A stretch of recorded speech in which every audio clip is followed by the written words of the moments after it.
Everyone's style is different because we have all taken different journeys in life. Creating in your own truth is at the heart of knowing and expressing your style. Your style doesn't need to conform to any prevailing opinion or general consensus. Welcome to Imprint, a podcast about creating a home and life you love. I'm Natalie Walton, an interior designer, stylist, and best-selling author focused on an holistic approach to homes.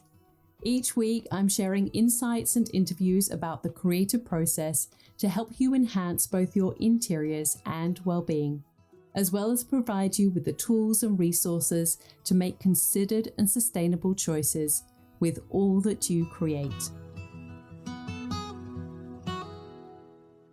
Hello, everyone, and welcome to Imprint.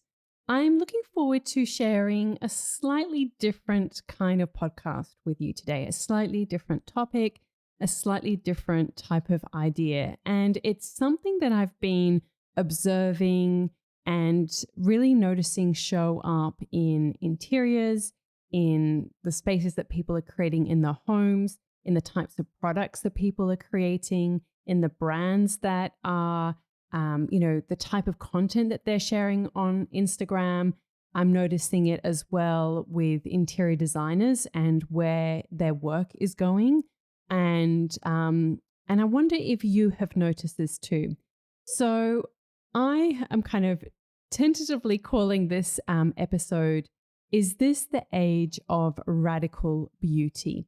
And I came across this idea of radical beauty not so long ago. I was actually looking at the Flamingo Estate website, and it talked about the idea of radical beauty. I came across them. I'd heard of them ages ago, and then when I was teaching my free course, Design and Grow, we had a bit of a chat at the end of one of the sessions when we were talking about email lists and how you can create email lists and send out broadcasts that are those types of emails that you get and you actually really look forward to them. And somebody said they really look forward to getting the emails from Flamingo Estate.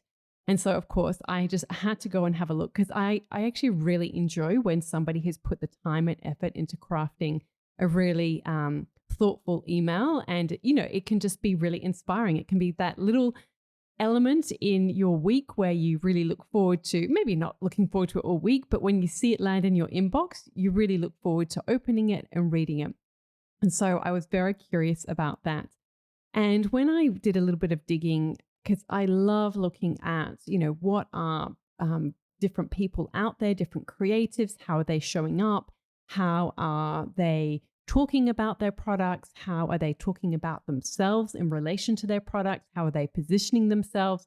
I love this stuff. I just find it really interesting because to me, business is a creative act. Entrepreneurship is a creative act.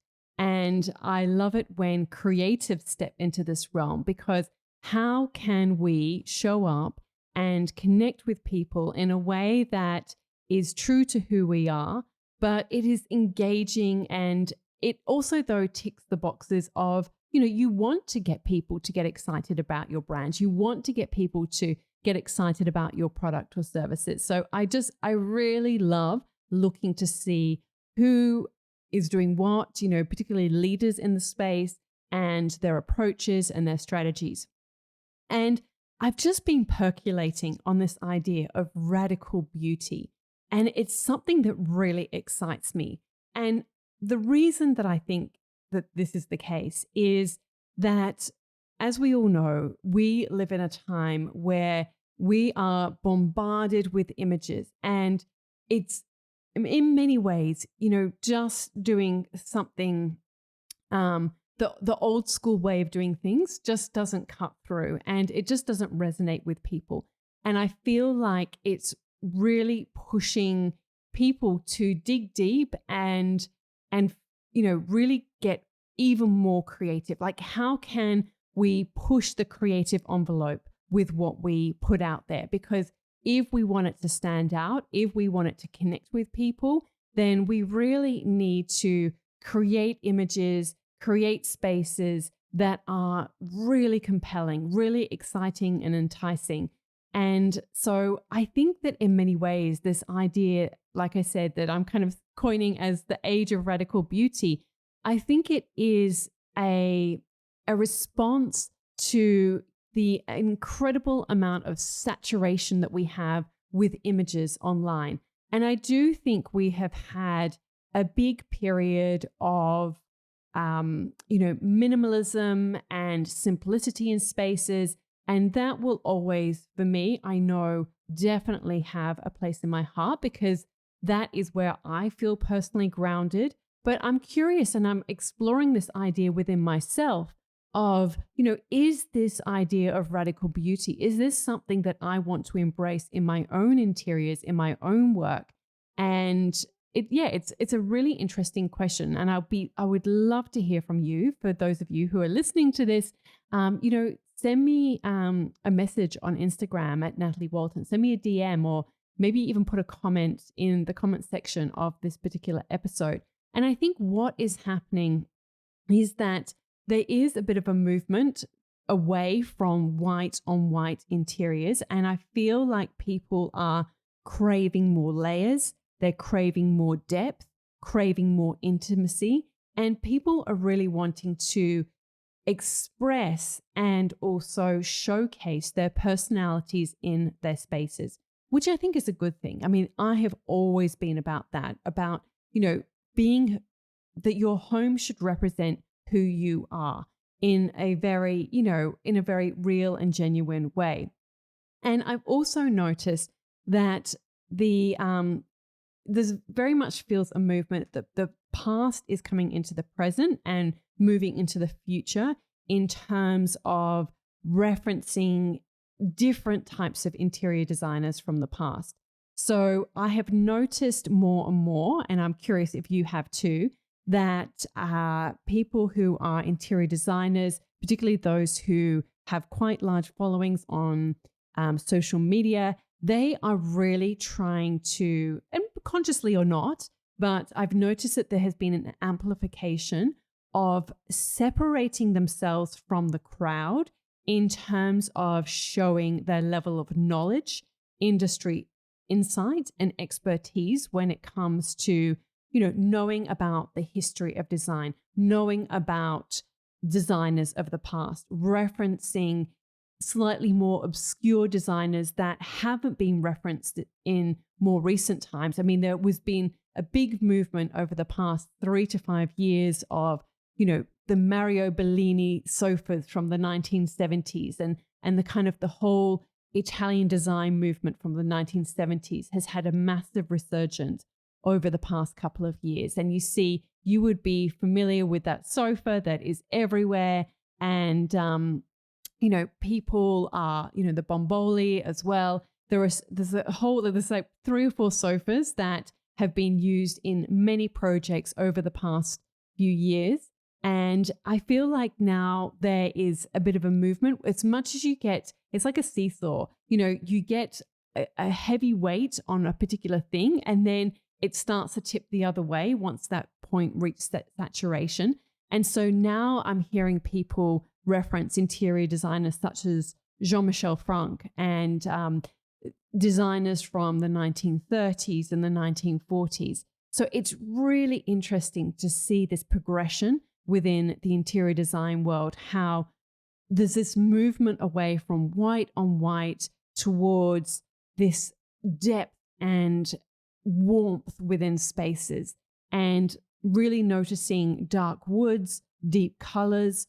And really, I think it's interesting to ask yourself, if you are working in the world of interiors, what is going to set your work apart? And if, any of you who have listened to this podcast for some time, you will know I am not into trends. I am not into doing something because other people are doing something. However, I do think there gets a cultural zeitgeist and a sort of a tipping point where we reach saturation of a particular aesthetic, we reach saturation of a particular look, and we start to move away from that. And there are always outliers, and there are always early adapters who will start to embrace a slightly different take on an aesthetic. They will start to embrace a slightly different look. And I'm really noticing this at the moment. And it's funny because it's hard to know. It can all be wrapped up so much, because I know for myself, if any of you follow me on Instagram, you will notice that I haven't shared really any photos of my own home, probably for a couple of months now. And I'm just, I'm just really feeling very over my own home, which is a very strange kind of thing to say. And I think because when I designed the studio on my property, and that was a step towards embracing Cadillac on the wall, so really getting that texture on the wall, micro cement on the floors, having darker colors with the cushions and some of the textiles, embracing timber and Tasmanian oak timber on the cabinetry, whereas everything in the main house is basically painted white, because I just wanted a blank canvas to work out what my next steps were going to be. And then when I started to design the space, we call it HQ for Imprint House, that again was really going down that path. And I then embraced cork in the upstairs office. I then used paint on the front doors, this beautiful, deep, rich brown color, and also used paint on the mezzanine area, painting both the walls and the ceiling a sort of warm color.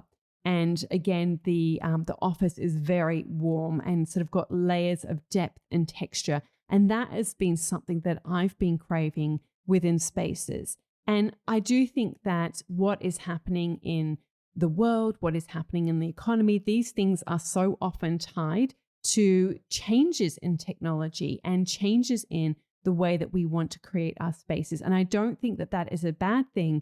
However, I do think it's important to always come back to what is going to make you feel good in your home. And I was curious to see, what I had written. I was like, what was my take on this when I was writing style? Because that is really the foundation for so much of what I believe about design. And as I've said, I am not into trends at all. But I wrote this and I thought it might be worth sharing. Everyone's style is different because we have all taken different journeys in life. Creating in your own truth is at the heart of knowing and expressing your style. Your style doesn't need to conform to any prevailing opinion or general consensus. So I guess this is my encouragement for you. I think that if you want to step into this new age of darker colors, deeper woods, more texture, more intimacy and personality in spaces, then that is completely fine. But my encouragement would always be to do it through your own lens of your lived experience, to do it through the filter and the prism of your story, your journey, your values. And when you do it in that way, that's when I feel you create spaces that are truly authentic to who you are and what is most important to you. And I do also think it is really important that when you create spaces, whatever type of space that you create, that you always acknowledge your location within your designs. For me, I'm living on a country property in the hills above Byron Bay, and it is not going to make sense for me to put dark timber paneling on the walls. I mean, when I say that, the walls were actually dark timber paneling, but it was more that shipwright style timber paneling as opposed to, veneer or that Art Deco look where you get sort of whole rooms filled with paneling. So it is not going to make sense to me to embrace that. However, I can feel it in myself, and it's an exciting feeling. I can feel it within myself that I've got new ideas percolating for this home. What is going to be the next iteration for it? And really wanting to embrace some new pieces in the space. And this is a thing that I love about decorating, I love about styling, is that you can transform your spaces through your choice of objects. And you don't have to necessarily make structural changes, but you can really amplify the mood, or you can do very simple things such as changing the paint colors, such as changing your furniture or furnishings. And it's also not necessarily about going out and spending a whole heap of money. I mean, I'm actually really curious to start exploring vintage furniture. It's something that I wanted to do for a long time, and I just haven't had the capacity because I've been so busy on other projects. But I feel like I'm ready to start exploring some new pieces within my space. So anyway, I just wanted to share this, like I said, and I want to also share that there are three types of style. For any of you who have taken my style quiz, you will be familiar with this. I think I've discussed this on the podcast previously, but when it comes to style, I always, want to acknowledge that I think that people often get mixed up with when they're talking about style.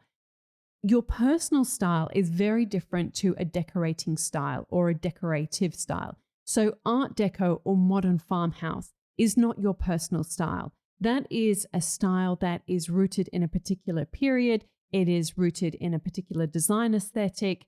There are certain signatures that are related to that particular style, and that is a particular look. Now, when it comes to creating your own home, you can embrace some elements of a decorating style, but my encouragement is always that you also inject your own personal style. And this is what reflects you. This is generally your personal interior style reflects who you are today and the choices that you're currently making in your home. Often it's quite instinctual rather than being necessarily super intentional. And it can involve, include past versions of yourself, sometimes versions of yourself that are time to let go.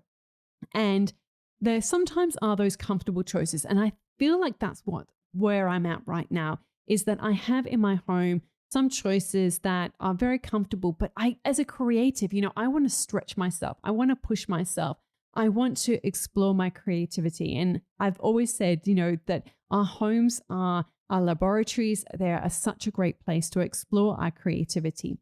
So what I always encourage people to do who really want to take their work, particularly if you're an interior designer, is that you really want to embrace your signature style. And this is where who you are meets where you want to go. It's about being really intentional about your next best move and embracing, your past and where you've been, but continuing to connect that to how you want to express yourself and evolve. And we all know a signature style when we see one. It's something that is very unique to a particular person. You can instantly spot their work, and and you can see also as it progresses over the years, you can see that visual thread that shows up throughout the spaces. I always feel that Kelly Wearstler is a really great example of this. You can see how, she's worked on so many different types of projects, from beach houses, city hotels, all different types of things. And you can always see her signature style in her spaces. You can always see what is true to her and those visual threads. And so anyway, if you are interested in exploring more about what your personal interior style is and also how to start thinking about your signature style, feel free, you can go and check out. I've still got the style quiz on my website. I will put a link in the show notes, and it is nataliewalton.com/style quiz. You might want to go and explore that. So like I said, this episode has been a little bit different. It's just something that I'm feeling, I'm seeing. I'm curious if you are, if this interests you to explore more about how we create our spaces, what the impact of, what's happening in the world of design in general, and how you can start thinking about how you can apply that to your own home, to your own projects. And if you feel excited about this new idea of creating radical beauty in your home, does that inspire you? I would love to know. So please leave me a DM on Instagram, or you can put a comment in the show notes, or, on the podcast. And as always, love to connect with you and hear more from you. So thank you so much for joining me today. All of the links and info for this episode are at nataliewalton.com/podcast. Don't forget to subscribe so that you can get a direct download of the latest episode. And I really appreciate when you take a minute to rate and review, as well as share the love with someone you know who might benefit from this episode, or on social media. If you'd like to access a range of free resources, come visit my website, nataliewalton.com. Thank you to Jaeger Media for producing this podcast. And I would also like to acknowledge the people of the Bundjalung Nation where it was recorded, and pay my respects to elders past, present, and emerging. I look forward to connecting again soon. I'm Natalie Walton, and you've been listening to Imprint.